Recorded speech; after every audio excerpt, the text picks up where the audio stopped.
Hi, everyone. Welcome to the All Things Amyloid podcast, where we feature patients, caregivers, and clinicians who discuss amyloidosis, a rare and incurable disease. Amyloidosis occurs when the body builds up abnormal amounts of misfolded amyloid protein, which can lead to serious and life threatening outcomes. I'm your host, Mackenzie, an amyloidosis patient and founder of Mackenzie's Mission. Our goal for this podcast is to raise awareness and share firsthand what it's like to live with this disease, to care for those affected by it, and to treat it. We hope this leads to earlier diagnosis and start of treatment, which will improve patient lives. In today's episode, we'll be talking about how patients can utilize online resources to help them along their journey. I'm happy to have with me Linda, who's going to share her story and the ways in which going online has been both useful and comforting throughout her journey. Welcome, Linda. We're delighted to have you join us again on the podcast. Um, Happy to let's be here, Mackenzie. let's start with maybe just giving everyone a brief overview of your medical journey so far. Sure. So I was diagnosed nearly 7 years ago at the age of 64 with AL amyloidosis. So my involved organs are heart, lung, and GI tract, along with autonomic dysfunction and carpal tunnel syndrome. I've been pretty lucky in my journey because I had a good hematological response to treatment, and I have also enjoyed a significant amount of organ recovery. So I'm in pretty good shape right now. That's wonderful to hear. It's always heartwarming to know that people have had good response to treatments and that they're in a good place in their disease journey. And I take it you've had experience on social media, as most of us have, and that's been specifically directed towards the amyloidosis community during these years that you've been fighting this disease. So could you tell us a little bit more about how you initially made that connection? But Mackenzie, for me, it really all began at the Sylvester Comprehensive Cancer Center here in Miami, where I received my treatments and where my hematologist, who specializes in amyloidosis, is based.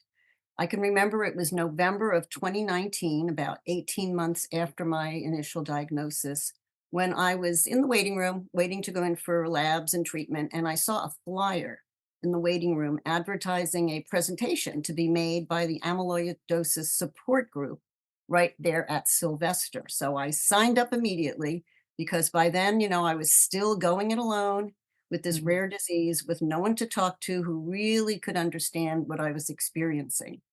The presentation was hosted by Muriel Finkel and included at that time one physician who specialized in amyloidosis, as well as a patient who had recently undergone an autonomic stem cell transplant. Those in attendance were not only from the immediate Miami area, but also from other counties and communities in South Florida. So I had that day the chance to meet quite a few people who were rowing the same boat I was rowing. And at the end of the presentation, they handed out some informational materials, including a list of online resources. And I have to tell you, I walked out of there with that little list and I thought I had really struck gold. Yeah, I can imagine, there was nothing but relief to know that you finally weren't going at it alone anymore. For sure. And at this point, had you been searching online at all for information about amyloidosis or for any sort of social connection in regards to the disease?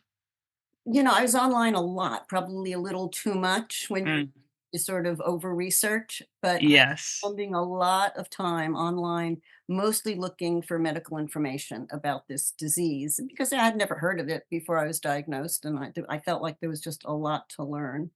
And I Mm, was also seeking some online help with the impact it was having on my organs because at that point I was seeing multiple specialists. I had heart, lung, GI impact, and I just kind of needed to know where is this all going? Is this ever going to turn around? And what my path was going to be in the future. My use of social media really at the time was very limited. Just in general, I mostly went on to follow extended family members and close friends on Facebook just to see what everyone was up to. And then I suddenly came to the realization from this handout that there were a lot of groups posted on Facebook that dealt specifically with amyloidosis. So I was off and running and I signed on, and I've been very active in those groups in the years since. Well, that's wonderful. And what other groups did you come across during your online research? You mentioned that you found some, but if you could name a few for those that are listening who maybe haven't been connected yet. Sure, sure. So, of course, amyloidosis support groups was one, and those are the folks who did the presentation at Sylvester and gave me the handout that got me down this road. And of course, Mackenzie's Mission, one amyloidosis voice. There's another called amyloidosis awareness, and the Smart Patients is another one, just to name a few. Yeah, I think it's really important for folks who, again, haven't been connected to some of these organizations to know that there are a lot of different resources for them to utilize online. And I would love it if you could speak a little bit to what some of these groups can offer patients. Well, it varies. Like some of them really concentrate on patient advocacy and education, which is for me enormously helpful. And others, they do that maybe, or they just organize and sponsor in person support group meetings at treatment centers around the country. And then there are online Facebook groups that are open to patients locally and really from around the world. I mean, we talk to people, we talk to each other all the time, and we're talking to people in India, England, and it's just amazing how many people, we've crossed paths with on these Yeah. on these Facebook groups. Yeah, it's very impressive how extensive the reach has been for some of these groups. And I'm curious to know, are these groups vetted? Is their communication private, or is it kind of open to anyone who happens to stumble across it? Well, they are many of them are vetted, which is a really Mhm. wonderful idea. So I spend a lot of time on Facebook, and the page I'm on is sponsored by amyloidosis support groups. They are vetted. The people who participate are vetted by a site administrator. Um, and I think in the case of some other groups, anyone wanting to join a group can do so. But if there's a vetting process, that person has to answer certain questions before being accepted into the group. And this group in particular is open to both amyloidosis patients and their caregivers, which is very, very important. And because it's a vetted and private group, your posts are seen only by members of the group and not the people on your Facebook friends list. So there's just a lot of freedom when you want to talk about your situation and ask questions, especially because some patients don't tell their friends that they have this disease.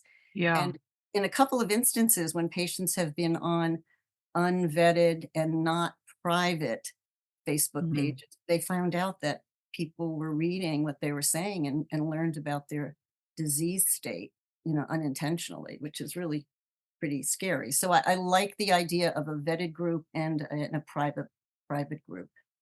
I agree. It just offers a safe space for people to go where they can talk about the disease with those that understand. And like you said, not everybody wants to tell all their friends and family and neighbors that they have a disease. So it's nice to offer a kind of a private group where these people can get together and support one another. But I think most importantly, and kind of the real focus of our episode today is how these groups have helped you the most. Well, I have to say they're helpful to me in really so many ways. For me, they give me a sense of connection to people going through what I'm experiencing with this disease. It is a very safe place where I can vent, I can ask questions, seek comfort and reassurance, share my fears and experiences. And in addition to all of that, we tend also to share a great deal of knowledge about this disease and the patient experience with it, which is enormously helpful to others in the group.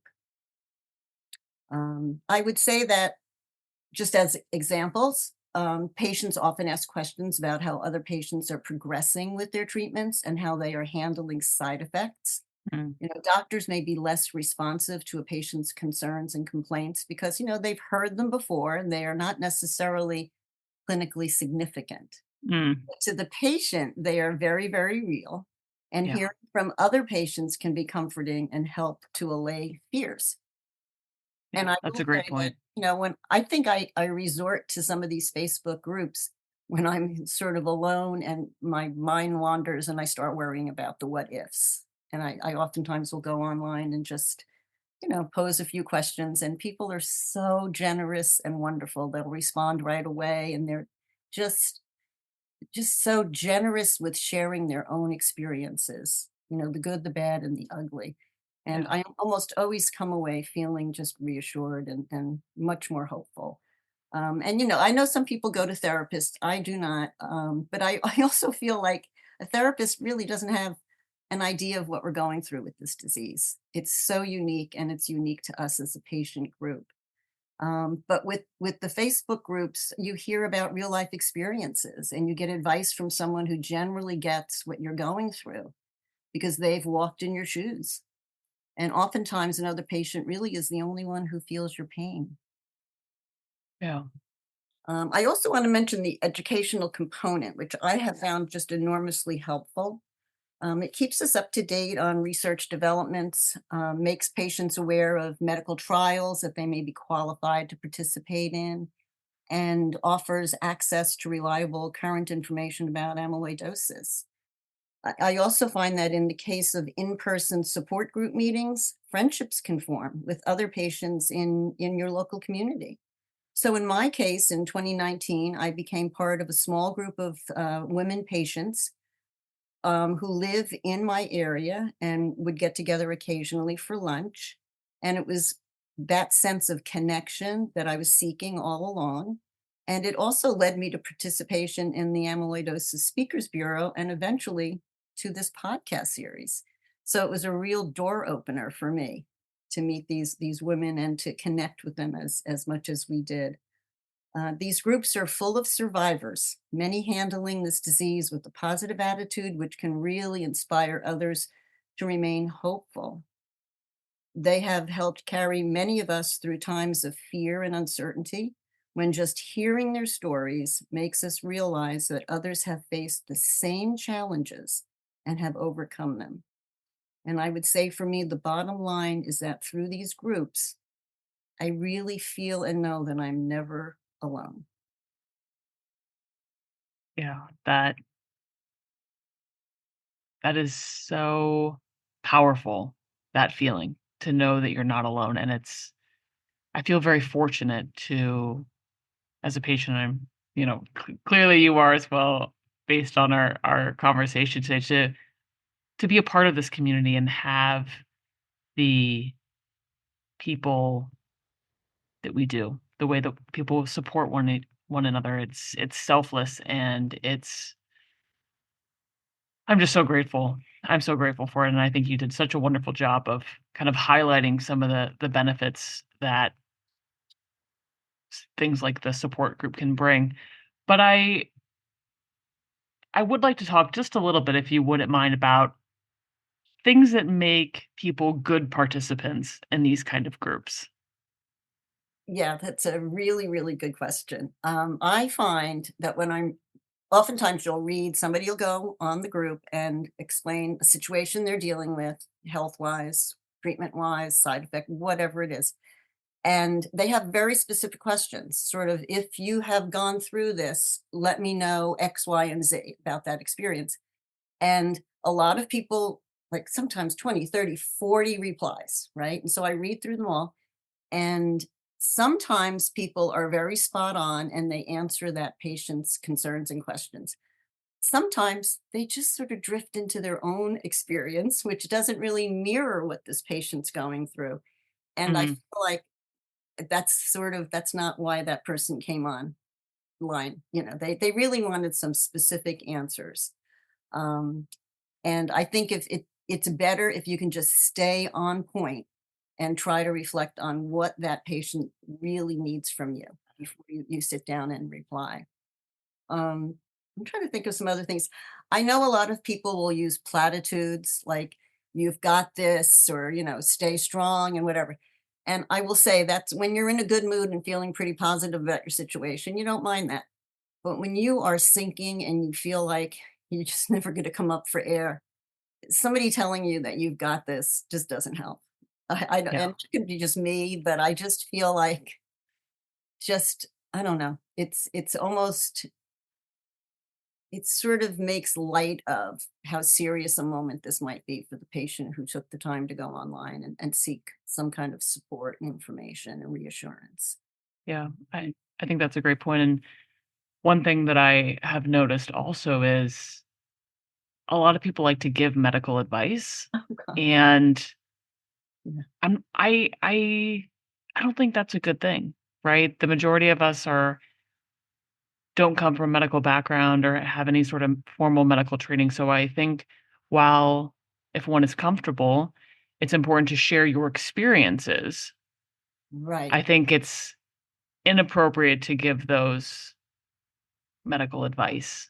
I think that's one thing that I disappoints me to see, and I understand kind of why it happens, but I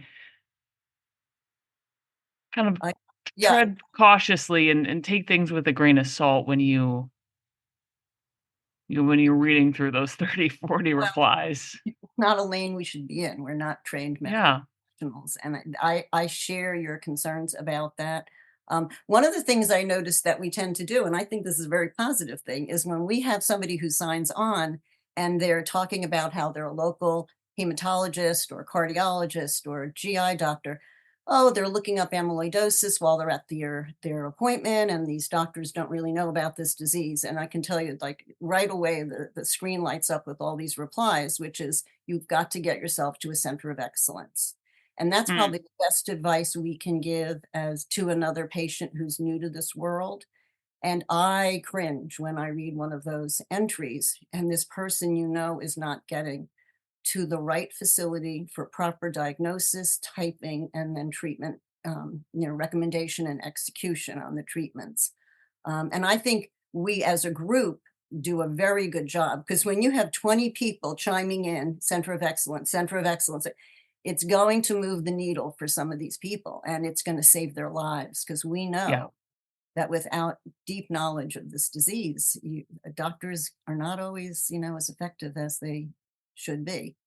And they yeah. really need to pass that on to the experts at that I point. think that's a great point, and I think that's something that really is valuable guidance we can provide our fellow patients. And Absolutely. I heard the term the other day. I can't remember who I was talking to, but they used the word amyloidosis desert.